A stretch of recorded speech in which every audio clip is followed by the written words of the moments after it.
Hello, my friends.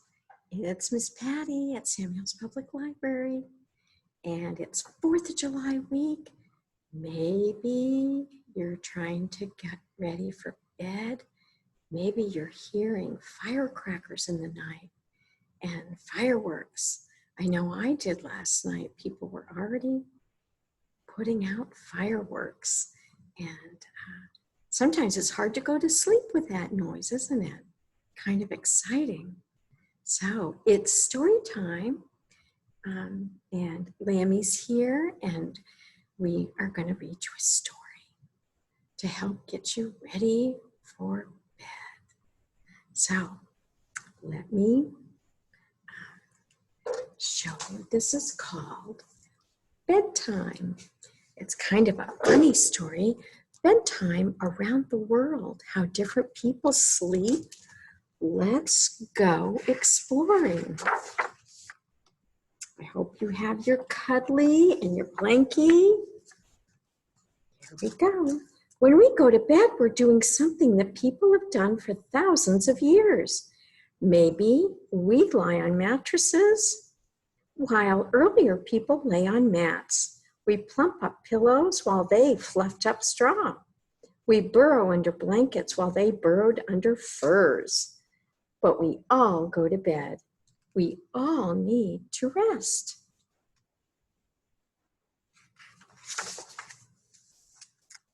Ancient Egyptians kept cool by sleeping on wooden bed frames, strung with cords to let air pass through. Headrests were cooler than pillows, but not as soft. See that? Very different.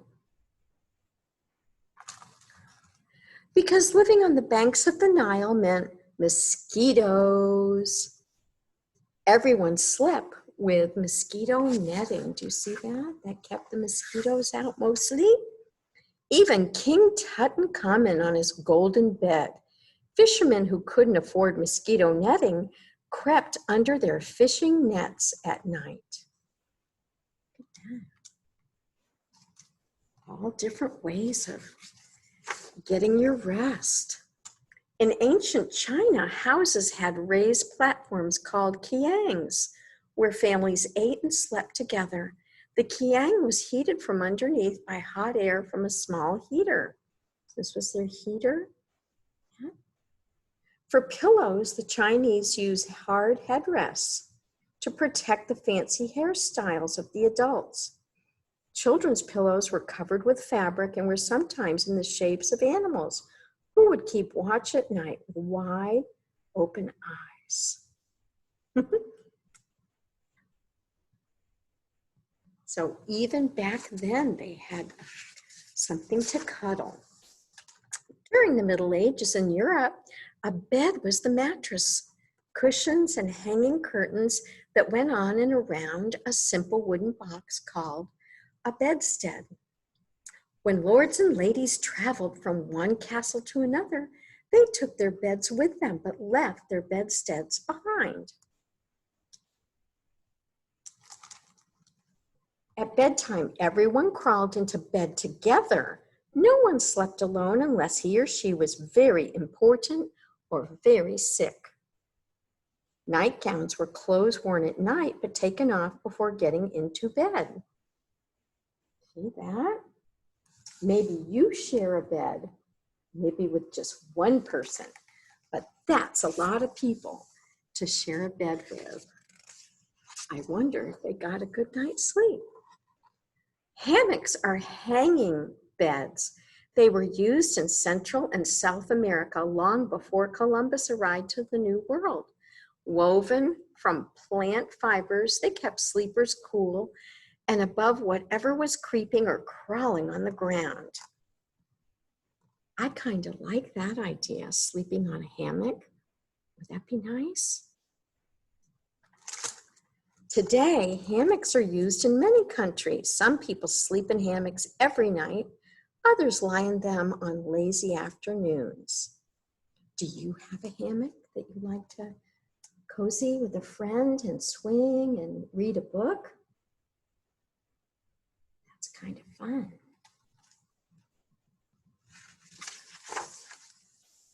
In Europe during the 16th and 17th centuries, some beds were very fancy and some were very big. The biggest bed is the Great Bed of Ware. It's 12 feet wide and 12 feet long. It was made for an inn in England.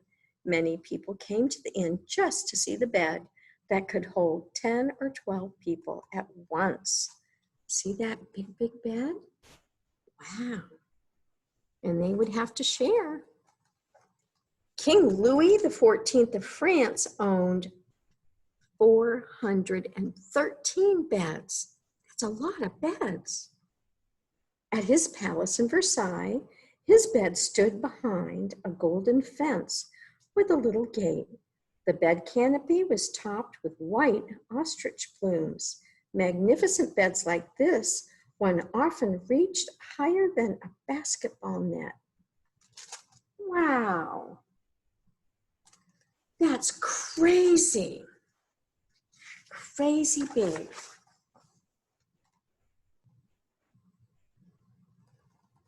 In the 19th century, across Europe and America, new ideas and inventions began to change the way beds looked.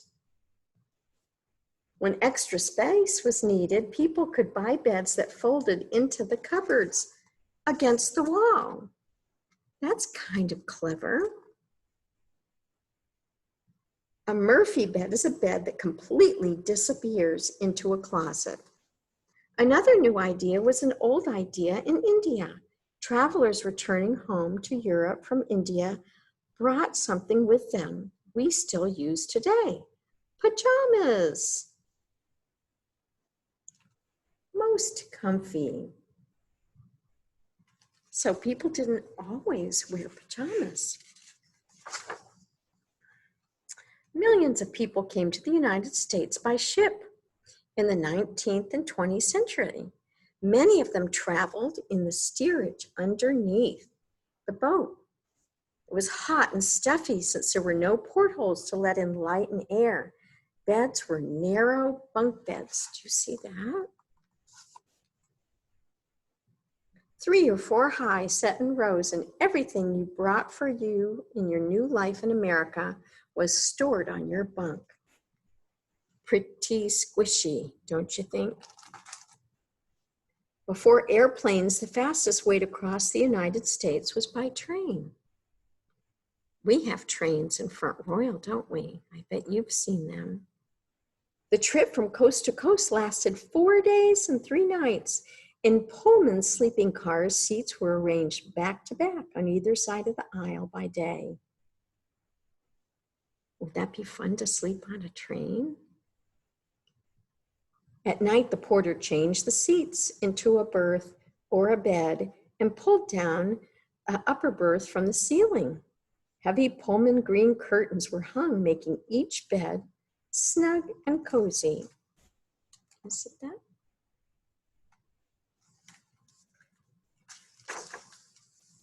Next time you're on a highway, take a look at the trucks that haul loads long distances. A lot of them have sleeper compartments behind the driver's seat. The driver can park and go to bed in the truck, or if the driver has a partner, one can sleep while the other one drives. 200 miles above the earth, traveling at 17,000 miles an hour. Whoa, that's fast. Astronauts can get a good night's sleep.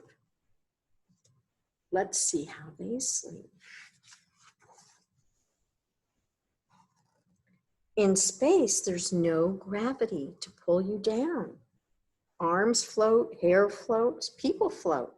When astronauts go to bed, they zip themselves into sleeping bags and fasten straps like seat belts. Some astronauts sleep up and down, vertically, while others sleep horizontally, laying down. In space, either way feels fine. Isn't that interesting? Do you see you're all zipped up in a sleeping bag and then strapped so they don't go floating around? That would be something else. How do people stay cool on a really hot summer night? At the edge of the Sahara Desert, where temperatures can reach 140 degrees. That is crazy hot. The Berbers live underground where it's cool and moist. Their pit homes are 20 feet under the ground and have rooms for people and animals. Beds are laid in shelves carved into the walls. If another bed is needed, a shelf is easily dug into the soft earth. See, they have a whole world under the ground, and it's cool and nice. Keeping warm in bed has been a problem for a long time. Sleeping bags first used by the Inuits in the Arctic are taken by mountain climbers on a long climb. They sleep on a special hanging platform and wear harnesses attached to the rock wall so they can be safe thousands of feet above the ground. That's a little scary to me. And see the igloo? They're actually quite warm and toasty in there.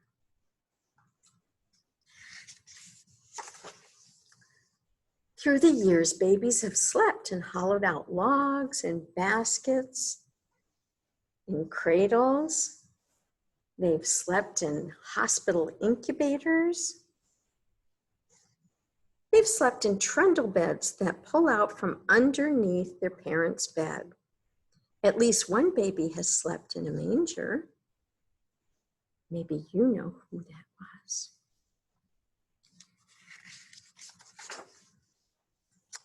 The Dakota Lakota tribe living on the Great Plains put babies in cradle boards during the day, and if mothers were working or the band was traveling, in teepees at night, babies slept in buffalo robes, often with their grandmothers. See, like that.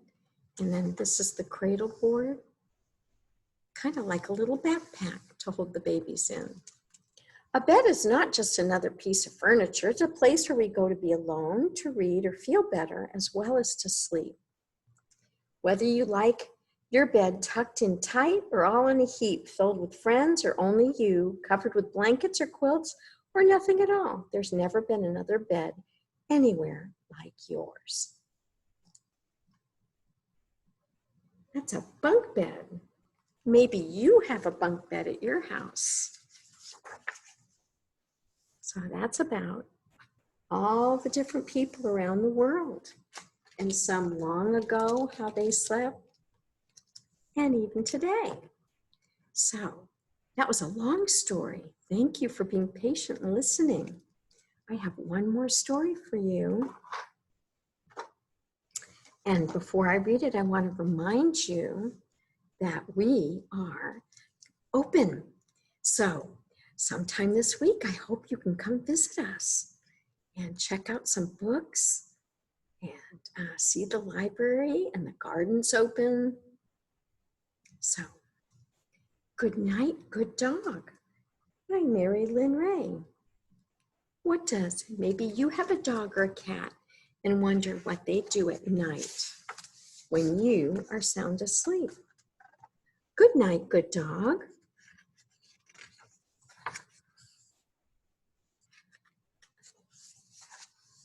The dog knows the click of the lamp when the light is turned off. Click.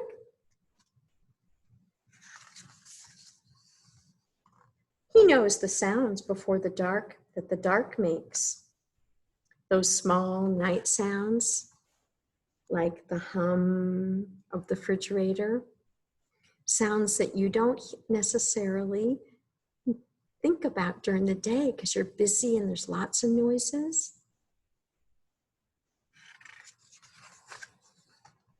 He knows the shadows and corners of rooms. He also knows the quiet that comes, the moon quiet.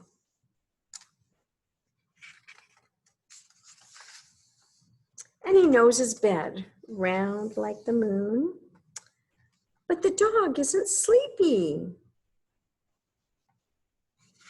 He looks like a little puppy, doesn't he?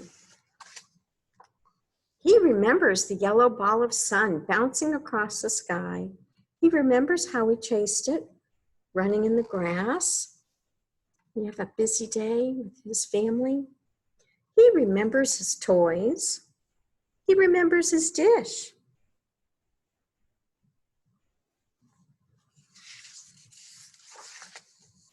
He remembers words he knows like, come, puppy, and good dog, and good night. Good night. He isn't ready to sleep yet. Good night, good dog. He likes those words, the way they curl around him, just like his moon round bed.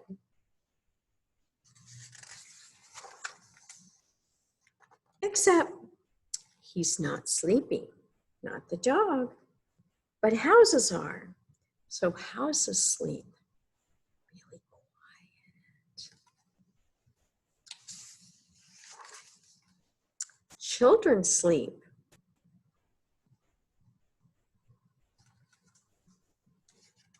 Some people let their puppies sleep with them, huh? The night is still.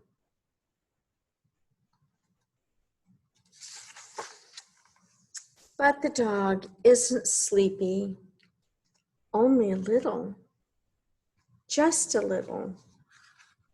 Is he trying to get comfy? Maybe he can dream back the sun, then he might go to sleep.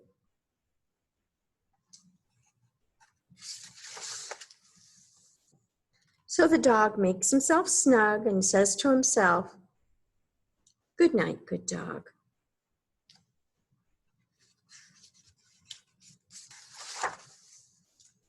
Then he closes his eyes and soon he has dreamed the sun.